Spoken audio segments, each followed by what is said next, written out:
So this is the Hichtun, as they called it, the high town, Upper Rye, the high end of the townland of Rye.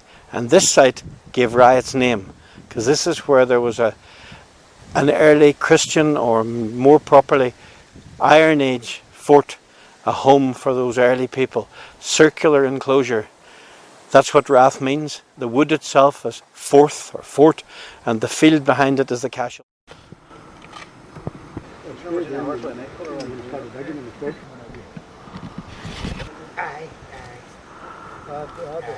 For many, many generations, the Catholic Church had a doctrine of limbo, which meant that children who died before baptism or who were stillborn were not allowed to be buried in a Catholic cemetery. Therefore, their parents were left to their own devices.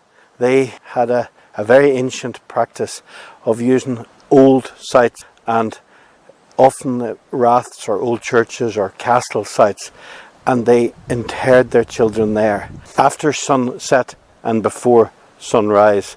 And they didn't really bury them at all. They built a wee cairn of stones around the small body and left them there in the dark of the night. It really was a very sad practice and must have been heartbreaking for the parents involved. This is one such graveyard. This was an early Celtic home, a family home probably, overlooking the Swilly with good vantages. So it was a place that was easily defended in the Bronze and Iron Age. And when they were left to find a place that was sacred for their little children, they chose this place.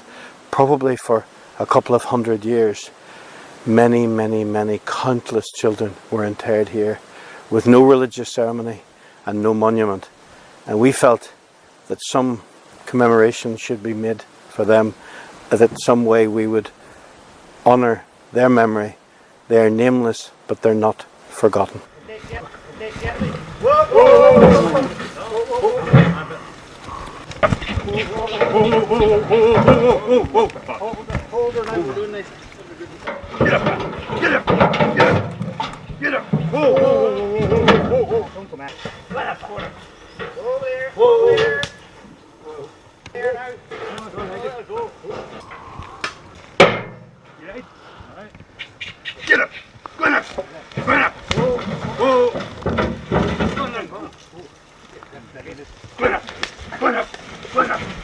Good dog.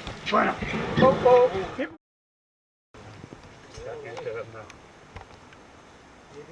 ready?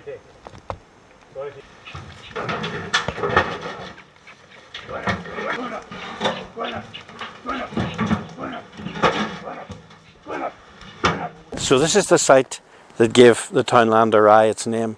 Rye from Rath, which means a fort, and the fort is the site of the graveyard we've been talking about. And you can see why the Stone Age or maybe even Iron Age people chose this site. It's a perfect vantage point directly opposite the Greenan of Allach, and indeed a later construction Burt Castle. But they had a great view here over the Swilly and could see any attacking forces coming at them. There was a strong legend that there was a souterrain here, or a cave and escape route that took us all the way from here to the townland of Ballyconnelly. All through my childhood I hoped and dug and looked for that souterrain, but it evaded me. I'm sure it's there somewhere, but later generations will, I hope, find it.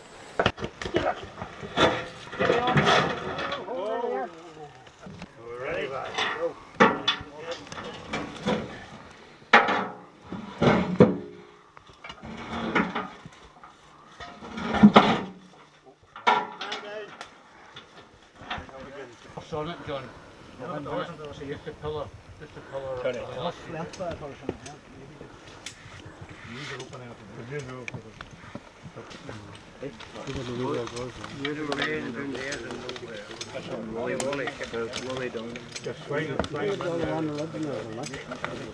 There's another board here.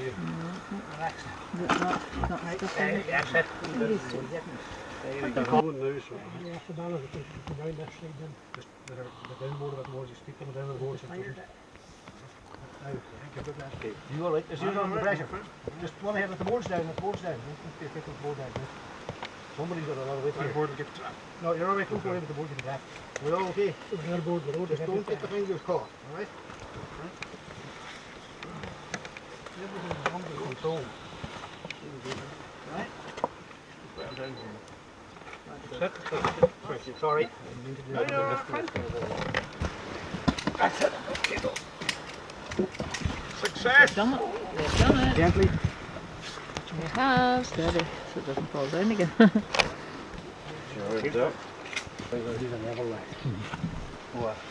Fair play, man.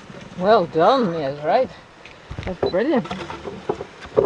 Here, fairies left it here through the nice wire. Yeah.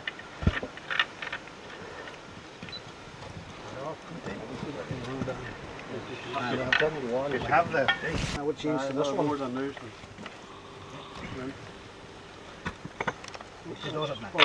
I will not worry about it. There were plenty of clues about this being an ancient site. The wood itself, this wee wood, is called the Fourth Fairfield of Oak, and the townland is Rath, which of course is fort, and that field behind us is called the Cashel. So that 3 different names, all signifying that this was a very old site. This site gave its name to the townland of Rye. And when Christian doctrine excluded unbaptized children from consecrated ground, the people came back to their old faith, to their old ways. They had no Christian choice, and they brought them to what they thought was a sacred place, to this habitation here overlooking the Swilly, why it had always been significant. And they went back even to old forms of burial, if you could call it burial.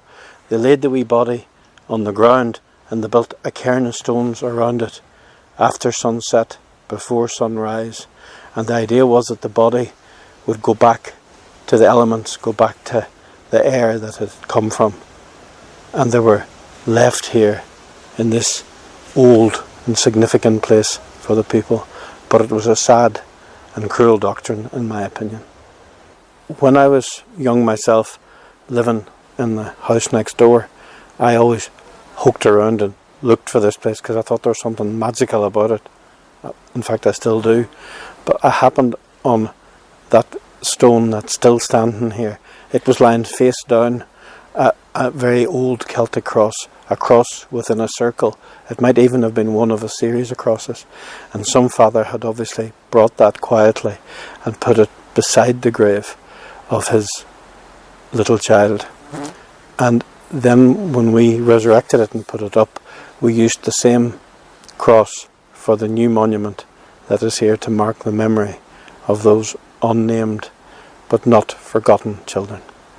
The simple idea here was to make a monument, to make a memorial where there was no monument before. It was a great idea and it wasn't mine. I have an enormous debt of gratitude to John Ward, who thought of this and who did all the hard work, and also to the, in fancy terms, the monumental sculptor Thomas Carr from Fanwood, whose great work it is, and all of the neighbours, great stonemasons like Danny McBride, who helped us put that monument in place and to make sure that those wee children will never, with the help of God, ever be forgotten.